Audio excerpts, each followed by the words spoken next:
Mūsu lifehaki ir vienkārši paņemt vairāk dvieļus, lai viņa var gulēt uz vēdera, uz muguras, vēlties. Neuztraukties par smiltīm, jo mēs esam pludmalē un tās smiltis, viņas ir un būs visur. Ja arī viņas ir pārāk daudz, izparināt tās sēdziņas un vēlreiz uzlikt. Izdomāt ēnu, kā mēs varam norganizēt to ēnu, vai mēs piestumjam kaut kādu priekšmetu un uzliekam pa virsu kaut kādas segas.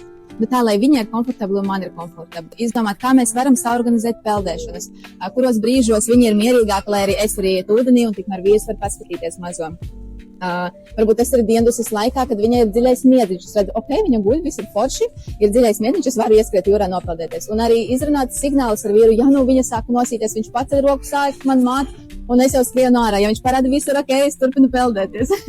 Saprast, ka visu var tikt galā un visu var savienot. Ja tev ir blakus atbalstošs cilvēks, ja jūs pirms tam izrunājat, kā mēs darām lietas, izdomāt kaut kādus knifiņus jau pirms tam, visu saplānot, saorganizēt, izdomāt sliktākos scenārijus, ja viņa nevarēs aizmigt, ko es darīšu. Vai es sēdēšu un stresošu turpat uz vietas, vai es gribu šeit sēdēt un es gribu šeit būt, vai es varu paņemt viņu un drusku pastaigāt un nomainīt vidi un tad iemidzināt. Es gribu nodot šo informāciju arī māmiņām, kurām ir pirmie bērniņi, kad jūs drīkstat neapstādināt savu dzīvi, bet ņemt šos mazulīšos, kunkulīšus līdzi un baudīt mirkļus.